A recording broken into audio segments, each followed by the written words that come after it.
வணக்கம் தமிழ் வெற்றிலை சமையலுக்குள்ளே போகலாம் வாங்க. நம்மளோட சேனலை நீங்கள் ஃபஸ்ட் டைமாக பார்க்குறீங்க அப்படின்னா சப்ஸ்கிரைப் பண்ணுங்கள், பெல் ஐக்கானை கிளிக் பண்ணுங்கள், ஆல் பட்டனையும் செலக்ட் பண்ணி விட்டுருங்க ஃப்ரெண்ட்ஸ். அப்போ தான் நான் போடுற வீடியோ உடனுக்குடனே உங்களுக்கு நோட்டிஃபிகேஷனில் வரும்.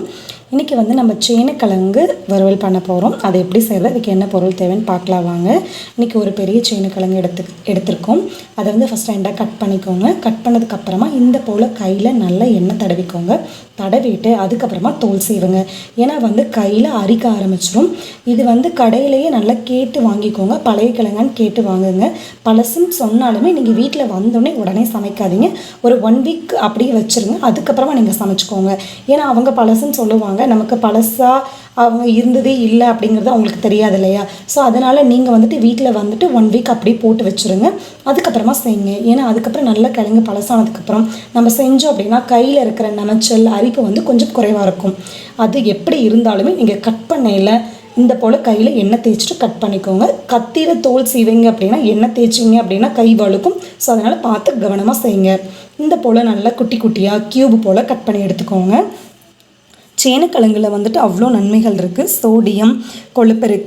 சோடியமும் கொழுப்பும் இதில் குறைவாக இருக்குது. ஸோ அதனால் இது நீங்கள் தாராளமாக எடுத்துக்கலாம். இதில் நார்ச்சத்து அதிகமாக இருக்குது.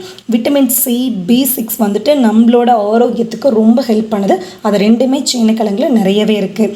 அதே போல் இதயத்தோட பாதுகாப்பு பராமரிப்புக்கு சேனைக்கிழங்கு ரொம்பவே ஹெல்ப் பண்ணுது. இதில் சர்க்கரையோட அளவு குறைஞ்சிருக்கனால சுகர் பேஷண்ட் தாராளமாக எடுத்துக்கலாம். சுகர் பேஷண்ட் இந்த கிழங்கு வகைகள், மண்ணில் விளையிற பொருள்கள் எடுத்துக்கூடாதுன்னு சொல்லுவாங்க. இதில் சர்க்கரையோட லெவல் ரொம்ப குறைவாக இருக்கனால நீங்கள் தாராளமாக இதை எடுத்துக்கலாம். உங்கள் உடம்புக்கு ரொம்பவே நல்லது. இந்த கிழங்கு சாப்பிட்டீங்க அப்படின்னா ஆஸ்துமா பேஷண்ட் கொஞ்சம் கொஞ்சமாக ரெக்கவர் ஆகி வந்துடலாம். ஆஸ்துமா வராமல் தடுக்குது. அதே போல் இது தோல் சம்மந்தமாக எந்த நோயுமே வராமல் தடுக்குது.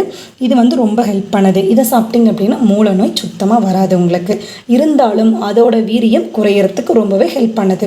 இந்த கட் பண்ணி வச்ச கிழங்கு கொஞ்சம் மஞ்சத்தூள், உப்பு போட்டு ஒரு பாதி லெவல், அதாவது அரை பங்களவு வேக வச்சு எடுத்து தட்டில் இந்த மாதிரி உணர வச்சுருங்க. அதுக்கப்புறம் ஒரு கடாய் வச்சுட்டு கடாயில் எண்ணெய் சேர்த்து எண்ணெய் ஹீட் ஆனதும் நம்ம வேக வச்ச கிழங்க தண்ணி இல்லாமல் இந்த போல் உள்ளே சேர்த்துக்கோங்க. லைட்டாக நம்ம பொரிய வச்சு தான் நம்ம அடுத்தது மசியல் பண்ண போகிறோம் நம்ம. ஸோ அதனால் இது எண்ணெயில் நம்ம தண்ணியில் வேக வச்சனால எண்ணெயில் போடையில் மேலே தெரிக்கும். ஸோ கவனமாக செய்யுங்க. அடுப்பை மிதமான தீயில வச்சுக்கோங்க. நல்லா கொஞ்சம் கொஞ்சமாக ஸ்லோவாக பரட்டி விட்டுட்டே இருங்க. அப்போ தான் எல்லா பக்கம் நல்லா கிறிஸ்பியாக நமக்கு கிடைக்கும். இதே போல் நம்மகிட்ட இருக்க எல்லா கிழங்கையும் கொஞ்சம் கொஞ்சமாக போட்டு பொரிச்சு எடுத்துக்கலாம். இதில் புரதம், தாது சத்துக்கள் நிறைய இருக்குது. அதே போல் இதில் மாவுச்சத்து நிறைய இருக்குது. விட்டமின் இ, கால்சியம், இரும்பு சத்து எல்லாமே நிறையா இருக்குது. இதில் கால்சியம் அதிகமாக இருக்கனால எலும்பு ஸ்ட்ராங்குக்கு ரொம்ப ஹெல்ப் பண்ணுது. பல்லோட ஸ்ட்ரென்த்துக்கு ரொம்ப ஹெல்ப் பண்ணுது. இதே போல் எல்லாம் பொரிச்சு எடுத்ததுக்கப்புறமா அதே எண்ணெயில் கிராம்பு, பட்டை 2 துண்டு பட்டை, 2 கிராம்பு சேர்த்துக்கோங்க. 3 பல்லளவு பூண்டை நல்ல பொடுசை இந்த போல் கட் பண்ணி உள்ளே சேர்த்துட்டு லைட்டாக ஒருக்க பரட்டிடுங்க.